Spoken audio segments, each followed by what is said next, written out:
가야 된다라고 이렇게 이게 이제 야고보서의 그 핵심이고 또 주장이다. 제가 이렇게 말씀드렸습니다. 야고보서에서는 그거를 강조한다라고 말씀드렸습니다. 자, 그러다 보니까 우리 지지난주에도 계속 말씀드렸는데 여러분들 너무 이렇게 밀어붙이는 것 같은 그런 그 마음이 들어서 또 참 요즘같이 어려운 때에 또 말씀을 통해서 위로하고 격려하고 그래야 되는데 이 부담감만 더 드린 게 아닌가라는 그런 또 생각도 또 그 마음이 좀 무거웠는데 오늘은 좀 분위기가 다른 분위기입니다. 오늘 말씀은 좀 분위기가 변하는 것 같아서 바뀐 것 같아서 제가 마음이 조금 가볍습니다. 13절 말씀 제가 다시 한 번만 좀 읽어보도록 하겠습니다. 여러분 가운데 고난을 받는 사람이 있습니까? 그런 사람은 기도하십시오. 즐거운 사람이 있습니까? 그런 사람은 찬송하십시오. 이렇게 말씀하고 있습니다. 두 가지로 되어 있죠? 고난을 받는 사람은 기도해라.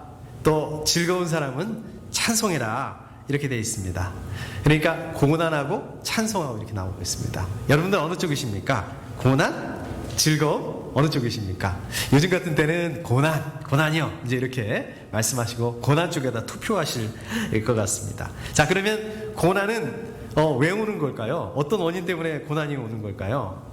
우선 그 믿음 때문에 믿는다는 것 때문에 고난을 받을 수가 있습니다. 예를 들자면 우리 성경에 우리 사도 바울이 그랬지 않습니까? 자, 또 우리가 고난은 왜 고난이 올까요? 어떤 원인 때문에 고난이 올까요? 아무 이유 없이 고난을 받는 경우도 있습니다. 우리 욥기에 욥을 보면 욥은 뭐 특별한 이유가 없었는데도 이렇게 고난을 당했습니다.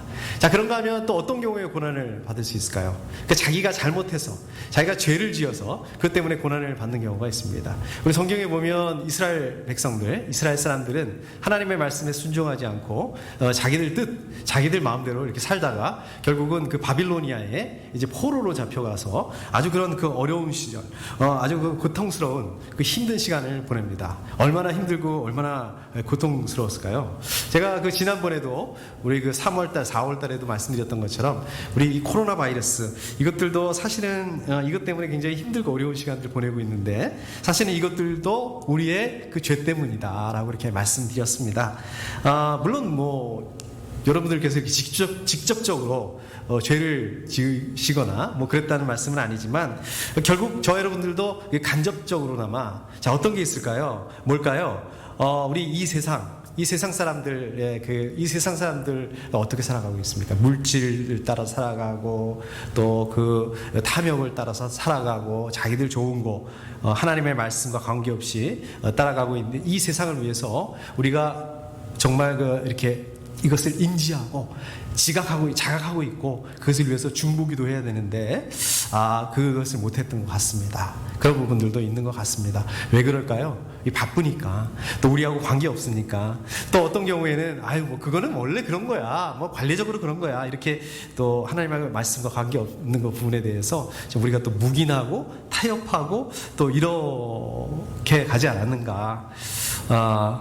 그런 것들도 일종의 또 잘못이면 잘못이다라고 이렇게 생각할 수 있을 것 같습니다. 그래서 오늘 말씀에서 말씀하고 있는 이 고난은 이러한 여러 가지 이유 때문에 오는 그런 고난이다라고 말씀드릴 수 있겠습니다. 자, 그러면 우리 그리스도인들, 저 여러분들은 이 고난, 어려움을 당하면 어떻게 하십니까? 어떻게 반응하세요? 보통 이제 어려움을 만나게 되면 이제 불평이 나오기도 하고요. 또 어려움이 나오게 되면 누구를 이렇게 탓하기도 하죠. 예를 들어서 우리 코로나 바이러스 같은 경우도 저도 그래요. 저도 모르게 그냥 저 중국 사람들 때문에 이제 이런 말들이 나오고 또 그러겠죠. 이 미국 사람들은 저 아시안들 때문에 이제 이렇게 나갑니다. 또 어려움을 만나게 되면 그 외에도 한숨이 나오고요. 또 걱정이 되고 염려가 되고 그렇습니다. 자, 그렇지만 오늘 말씀해 보면 어떻다고요? 우리가 고난을 만나게 되면 어떻게 된다는 어떻게 해야 된다고 말씀하고 있습니까? 기도해라. 기도해야 된다라고 말씀하고 있습니다. 열심히 기도해야 된다. 물론 기도하죠. 예, 우리 기도합니다. 근데 우리 보통 어떻게 기도합니까? 이 고난에서, 이 어려움에서 벗어날 수 있게 해달라고 이렇게 기도합니다. 그렇게 기도하는 경우가 많죠. 저도 이제 우리 코로나 바이러스 놓고 기도할 때마다 정말 빨리 백신이 개발이 돼서 또 이 상황에서 좀 벗어날 수 있도록 해주십시오 이렇게 기도하고 또 옛날로 돌아갈 수 있게 이렇게 기도할 수 있십시오 이렇게 기도하고 또 우리 생명생 가족들 눈동자같이 지켜달라고 제가 이렇게 또 기도하고 그렇습니다. 그런데 여러분들도 뭐 저만 그런가요? 뭐 여러분들도 아마 그렇게 기도하실 것 같습니다. 그런데 우리 권사님 모시면 권사님은 조금 다르시더라고요. 몸이 아프시고 건강이 좋지 않으셔서 제가 이렇게 신방하고 또 기도하고 그럴 때에 권사님 이렇게 말씀하세요. 그래도 기쁘다. 이렇게 정말 아파서 하나님께 더 매달리고 또 더 의지할 수 있어서 기쁘다 이렇게 말씀해 주시고 그렇게 고백을 하십니다. 믿음의 고백을 하십니다. 또 우리 사도행전 16장에 보면 바울과 실라가 나오죠. 바울과 실라가 어떻게 됐습니까? 억울하게 정말 아무 잘못이 없는데 억울하게 잡혀서 감옥에 갇히게 됩니다. 감옥에 갇혀 있으면서 어떻게 합니까? 거기서 그냥 뭐 억울하다 걱정하고 염려하고 또 좀 여기서 빨리 좀 빼나갈 수 있게 해주십시오 이렇게 기도하지 않고 그 와중에 정말 하나님을 찬양하고 하나님께 감사합니다. 어떻게 이럴 수 있을까? 저는 처음에 그 말씀을 봤을 때 되게 이상하더라고요. 무슨 가식적인 것 같기도 하고 어떻게 이럴 수 있을까? 이런 상황 가운데서 어떻게 이 상황 가운데서 하나님을 찬양하고 뭘 감사할 수 있을까? 근데 이것은 이 바울과 실라가 어떻습니까? 이 하나님과 그 깊은 관계에서 나타난 그 반응이다. 하나님을 깊이 경험하고 하나님이 이런 분이구나. 하나님의 그 은혜를 경험하고 나니까 정말 그러한 하나님을 그 상황 가운데 그 상황과 관계없이 정말 그 상황 가운데서도 하나님을 찬양하고 하나님께 감사하는 그러니까 그 바울과 실라의 그 상황에서의 찬양과 감사는 뭐라고 그럴까요? 바울과 신라의 믿음의 열매였다라고 이렇게 볼 수 있습니다. 아까도 말씀드렸던 것처럼 야고보서는 뭐라고 말씀하고 있다고 그랬습니까? 믿음이 있다면 그 믿음이 행함으로 삶으로 나타나야 된다. 지금 이 말씀입니다. 그러니까 그 연장선상에서 보게 된다면 오늘 말씀에서 고난이 있거든 기도해야 된다. 기도해야 된다는 말씀은 어떻게 기도해야 된다는 말씀입니까? 물론 저 여러분들처럼 이 고난으로부터 벗어날 수 있게 기도해 주십시오. 이렇게 될 수도 있지만 그것뿐만 아니라 물론 그렇게 기도해야 되겠지만 그것뿐만 아니라 정말 그 하나님의 은혜로 이 고난을 견딜 수 있도록 우리가 이 고난을 견딜 수 있는 그 힘을 주시도록 인내함을 주시도록 그렇게 기도해야 된다는 말씀입니다. 여러분들 오늘 말씀을 보면 고난받는 사람들이 나오고요. 고난받는 거에 대해서 나오고요. 또 즐거운 사람에 대해서 나옵니다. 반대되는 상황 같죠? 고난 이쪽에 있고 이제 즐거운 가운데 이렇게 있고 반대되는 상황 같습니다. 물론 이제 저와 여러분들이 이거를 이론적으로는 알지만 우리가 고난 가운데 있을 때는 어떻습니까? 고난 가운데 있을 때는 평생 어려운 가운데 있을 것 같아요. 평생 어려움만 찾아올 것 같고 평생 즐거움은 안 올 것 같고 평생 나하고 즐거움 관계없는 것 같고 그렇습니다. 그런데 우리는 어떻습니까? 언제나 고난 가운데 있는 것은 아닙니다. 우리는 또 언제나 즐거운 가운데 있는 것만은 아닙니다. 우리 가운데 어려움이 있을 수 있지만 또 그 어려움 가운데서 즐거움이 찾아오기도 합니다. 또 즐거움이 있다가도 또 어려움이 찾아오기도 합니다. 마치 우리 추운 겨울이 있다가도 겨울 되면 어떻습니까? 저는 추위를 많이 타가지고요. 아주 그냥 겨울이 되면 추워서 미치겠습니다. 근데 정말 겨울이 안 갈 것 같아요. 그럼에도 불구하고 어떻습니까? 겨울이 어느덧 지나가서 봄이 오고 또 봄이 지나가면 어떻습니까? 뜨거운 여름이 오고 저 여러분들의 삶도 마찬가지인 것 같습니다. 우리가 고난과 어려움이 오면 그냥 자연스럽게 맞이할 수 있어야 된다. 오늘 말씀에 보면 그거를 받아들일 수 있어야 된다. 어떻게 보면 자연스러운 것 같습니다. 또 어떻게 보면 힘들죠. 사실 어렵죠. 힘듭니다. 그러나 오늘 말씀대로 보면 우리가 그렇게 힘듦에도 불구하고 이러한 고난, 어려움을 만나게 되면 어떻게 된다고요? 이것저것 고민하지 말고 기도해야 된다 말씀입니다. 반대로 즐거움을 만나게 되면 찬송해야 된다고 말씀하고 있습니다. 여러분 이 고난과 역경이 오면 하나님께 기도하고 또 우리 가운데 즐거움이 오면 하나님을 찬송해야 되고 찬양해야 되고 어떻습니까? 너무 당연한 얘기예요. 너무 아주 기본적인 그런 말씀이라고 생각을 할 수가 있습니다. 저 여러분들의 그 신앙생활 하는 데 있어서 아주 이제 그 기본적인 거라고 말씀드릴 수 있습니다. 그런데 어떻게 보면 이 기본을 행한다는 게 가장 힘들고 가장 어려울 때가 있습니다. 우리가 고난, 어려움을 만나게 되면 어떻습니까? 사실 이렇게 기도하고 이러기보다는 아까도 말씀드렸던 것처럼 원망하고 걱정하고 염려하고 또 불평을 늘어놓고 막 이럴 때가 많습니다. 이렇게 됩니다. 어느 정도 그 본능적으로. 또 우리가 즐거움이 오게 되면 하나님을 찬양하기보다, 하나님을 찬송하기보다는 어떻습니까?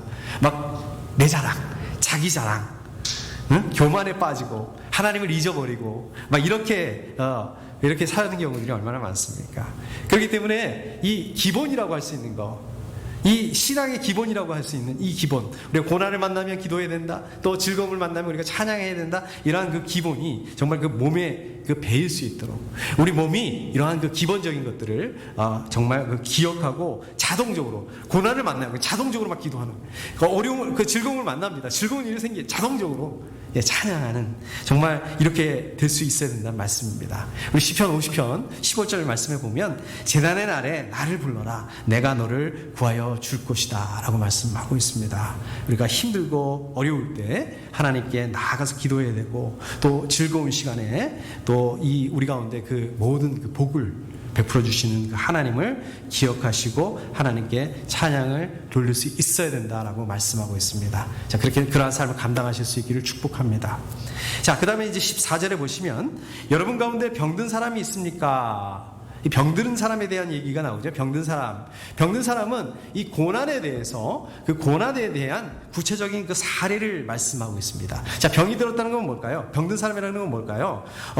병을 지금 앓고 있다는 뜻이에요. 지금도 병이 나서 병이 앓고 있다는 얘기입니다. 그러니까 병이 났으니까 그냥 뭐 정상적으로 일을 할 수 없는, 정상적인 삶을 살 수 없는 그런 상태, 그러니까 나약해진 상태를, 그 원어적인 의미를 보면 그런 뜻을 말씀하고 있는 것입니다. 병은 그런 것 같아요. 진짜 우리를 그 육체적으로 어렵게 할 뿐만 아니라 또 정신적으로 굉장히 쇠약하게 하고 약하게 만들고 어렵게 만들고 그런 것 같습니다. 자, 그 다음에 보니까 그 다음에 보면 이렇게 되어 있습니다. 그런 사람은 교회의 장로들을 부르십시오 라고 말씀하고 있습니다. 병든 사람들이 이 교회 갈 게 아니라 불러라, 장로들을 불러라 라고 말씀하고 있습니다. 장로들은 누구일까요? 그 당시에 이제 교회 리더들을 말씀하는 거겠죠. 또 그 교회 그 공동체를 대표하는 그 신실하신 지체들이라고 생각할 수 있겠고, 또 그 외에도 꼭 이렇게 뭐 교회 리더뿐만 아니라 우리 믿음의 형제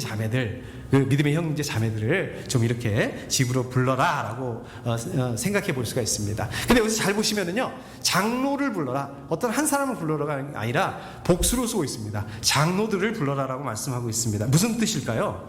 어떤 한 사람, 어떤 특정한 사람뿐만 아니라 우리 교회 공동체, 그래 교회 공동체를 대표하는 사람, 또 더 나아가서 교회 공동체를 이렇게 불러서 자기의 어려움을 그 교회 공동체가 알 수 있도록 또 같이 나누고 또 공동체가 같이 감당하는 것이 중요하다는 말씀입니다. 여러분들도 마찬가지입니다. 여러분들 가운데 그 어려움이 있을 수 있습니다. 병이 날 수도 있고, 또 어려움이 있을 수도 있고, 또 불행을 당할 수도 있습니다. 불행한 일이 당할 수도 있습니다. 근데 그거는 뭐 나하고 아무 관계없는 거, 그거는 그 사람의 문제다. 그 사람 힘들어요. 저 사람은 정말 힘든데 나는 아무렇지도 않습니다. 이건 어떨까요? 저는 이거는 교회 공동체가 아니라고 생각을 합니다. 저 사람이, 우리 지체가, 우리 그 믿음의 가족이 어려우면 그 어려움이 동일하게 느낄 수 있는, 그것이 진정한 우리 교회 공동체가 아닌가 생각이 됩니다. 그런 면에서 우리 생명생 가족들은, 우리 교회는 정말 그런 공감 능력이 굉장히 크신 것 같아요. 뭐 우리 지난주 우리 늘 그 권사님이나 또 우리 다른 그 온라인 예배를 참석하시는 분들 위해서 이렇게 물어봐 주시고, 또 이렇게 그 아픈 분들 위해서 중보기도 해주시고, 참 이런 모습이 저는 참 귀하고 아름답다고 생각을 합니다. 여러분들 이러한 모습들이 저와 여러분들의 그 믿음의 열매라고 생각합니다.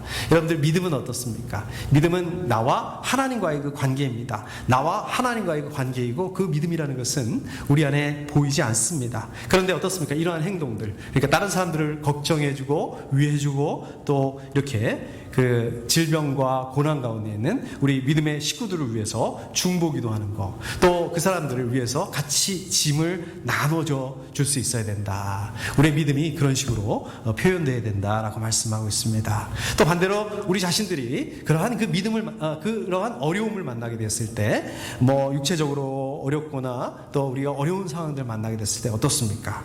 우리 뭐 부끄러워해서 내가 이걸 나누면 사람들이 나를 어떻게 생각할까? 또 내가 이걸 나누면 다른 사람들이 부담스러워하지 않을까? 그것이 아니라 믿음의 식구들에게 기꺼이 알릴 수 있어야 된다. 우리 기도 제목을 나눌 수 있어야 된다. 사실 그렇습니다. 이렇게 나의 이러한 어려움을 알린다는 것은 쉬운 일은 아니지만, 나의 어려움을 함께 좀 기도하자, 기도 제목을 나누는 것은 이것이 겸손함입니다. 이 겸손함이라는 것은 우리 자신의 그러한 그 어려움들을 함께 나누어질 수 있는 거. 그냥 나 혼자 감당해야지, 내 혼자 어떻게 해봐야지, 이게 아니라 내가 힘드니까 같이 나누어질 수 있는 거, 그 짐을 나눠줄 수 있고 같이 기도하는 거, 저는 이게 겸손이라고 생각을 합니다. 기쁨뿐만 아니라 우리가 기쁠 때는 막 그 좋은 소식을 많이 얘기하잖아요. 저도 어려운 얘기할 때보다 우리 이런 기쁜 소식이 있습니다, 이렇게 나눌 때 너무 기분이 좋습니다. 그러나 뿐만 아니라 이러한 그 어려움과 누가 어떤 집사님 어렵습니다, 또 어떤 목사님 어렵습니다, 이렇게 함께 나누고 함께 그 짐을 지는 공동체, 또 어려울수록 또 그 사랑, 또 은혜를 나누고 이렇게 할 때 우리가 어려움을 함께 이렇게 지나갈 수 있지 않을까. 이 고난과 어려움을 통해서 우리 교회, 그리스도의 몸된 교회가 더 단단하게, 또 이런 것들을 나누고 함께 짐을 통해서 단단한 그런 공동체가 될 수 있으리라고 믿습니다. 자, 이렇게 따진다면, 이렇게 생각해 본다면 우리 한 사람 한 사람들이 갖는 그러한 그 고난과 어려움이 기회입니다. 바꿔놓고 보면 이것이 기회입니다.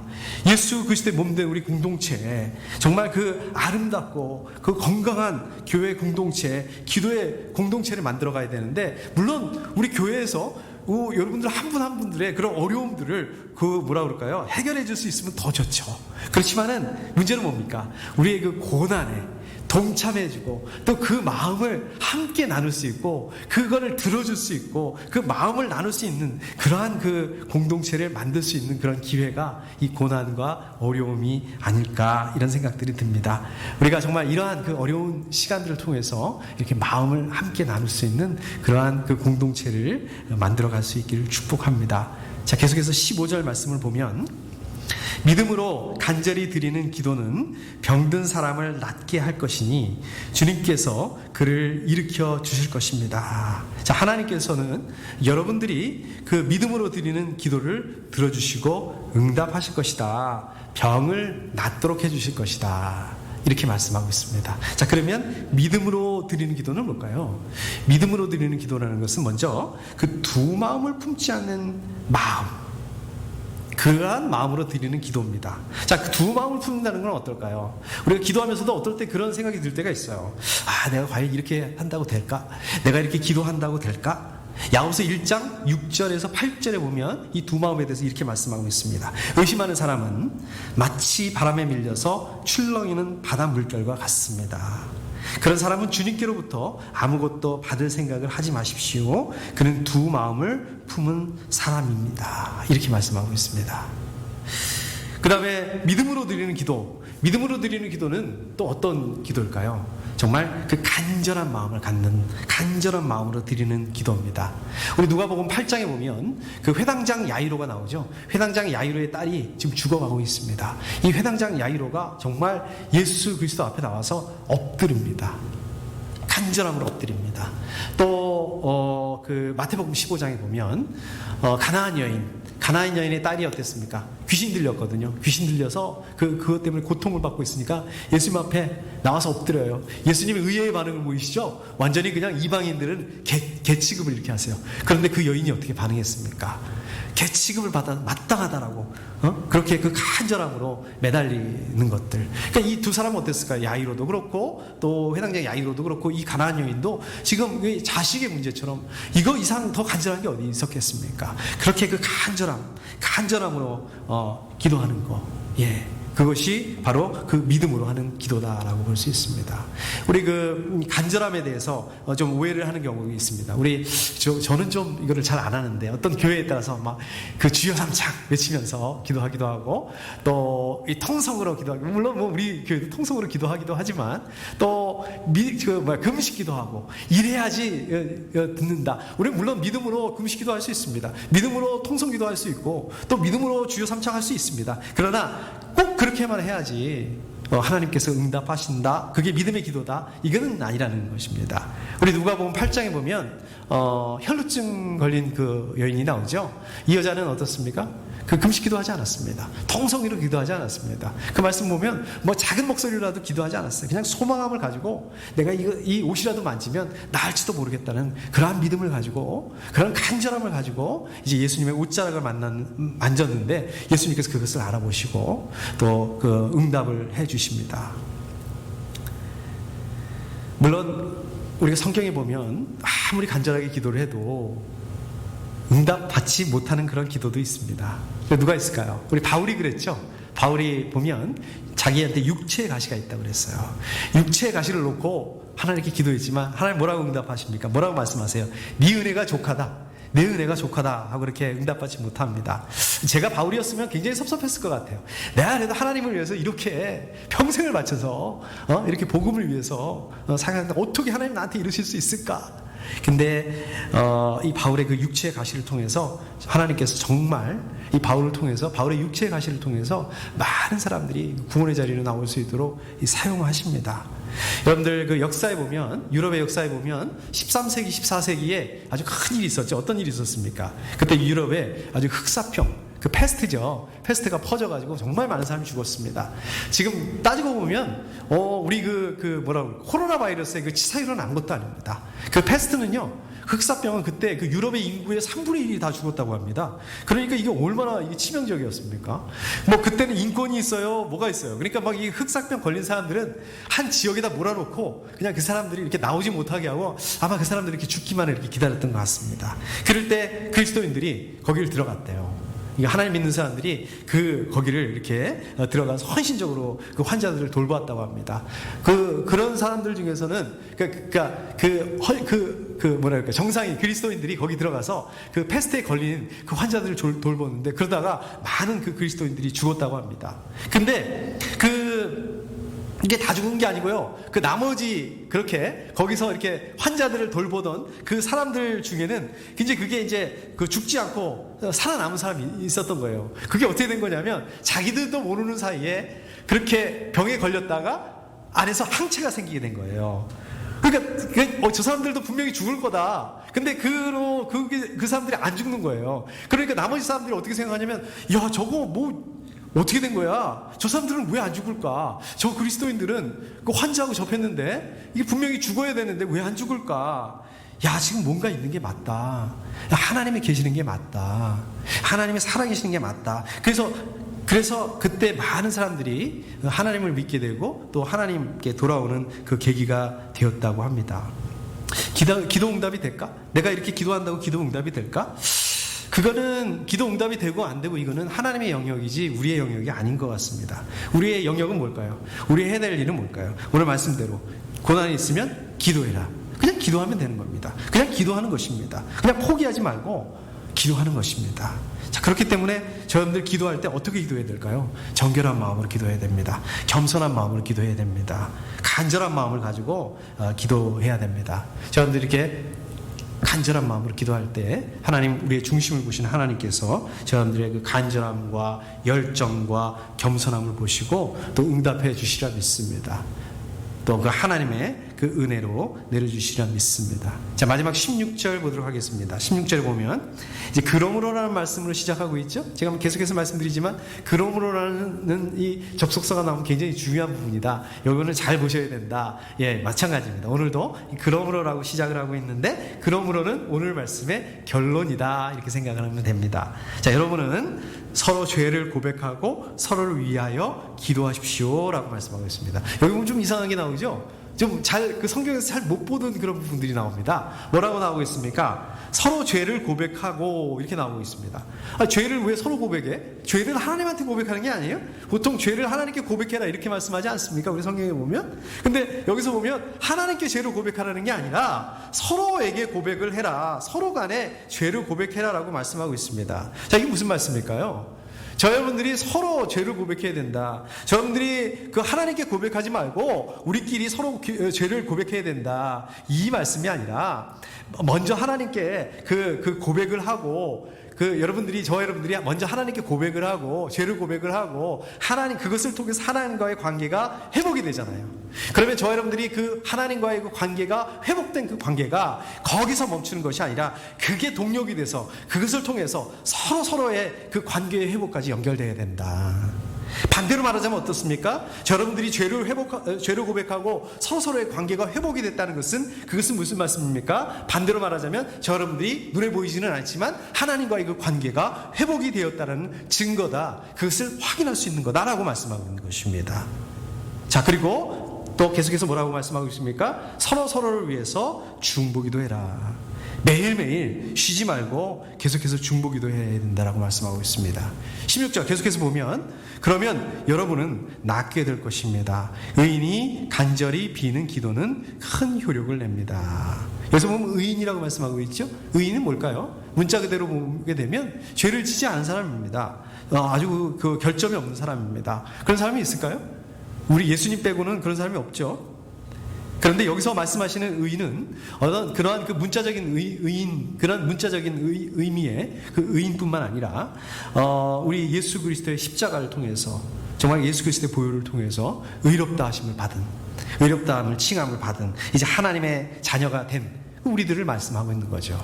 또 우리가 믿음뿐만 아니라 우리가 특별히 그 믿음을 행함으로 나타내는 사람, 감당해내는 사람, 그런 삶을 감당하는 사람을 말씀하고 있는 것입니다.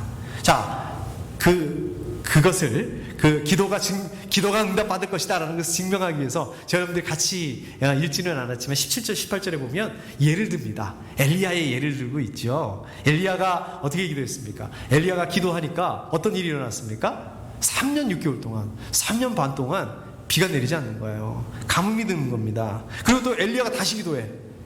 엘리야가 다시 기도하니까 어떻습니까? 3년 6개월 동안 비 한 방울 안 내리던 그 날씨가 어떻게 됩니까? 가뭄이 어떻게 됩니까? 그 기도를 통해서, 엘리야의 기도를 통해서 비가 내리고 또 열매를 맺고 생명이 살아나는 그러한 역사가 있습니다. 그러면 엘리야는 우리하고 완전히 다른 사람인가요?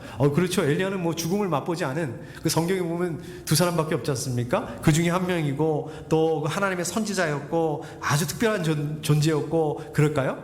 물론 그거 맞습니다. 엘리야는 특별한 존재는 맞습니다. 그러나 그것을 말씀하신 것이 아니라 엘리야도 우리 성경에 보면 어떻습니까? 우리하고 똑같은 성정을 가진 인간이다. 어려움을 처하니까 어때요? 엘리야도 어떻게 했습니까? 낙심하고 좌절하고 그랬습니다. 어려움을 만나니까 두려운 일을 만나니까 두려워하고 불안해하고 실망하고 도망가고 그런 사람이었습니다. 그러나 다른 점이 있다면 어떻습니까? 믿음으로 간절히 기도했다. 마찬가지로 저와 여러분들도 어떻다고요? 믿음으로 간절히 기도했을 때 하나님께서 응답해 주신다라고 말씀하고 있습니다. 야고보서 4장 2절의 말씀을 보면 뭐라고 말씀하고 있습니까? 여러분이 얻지 못하는 것은 구원하지 않기 때문이요, 이렇게 말씀하고 있습니다.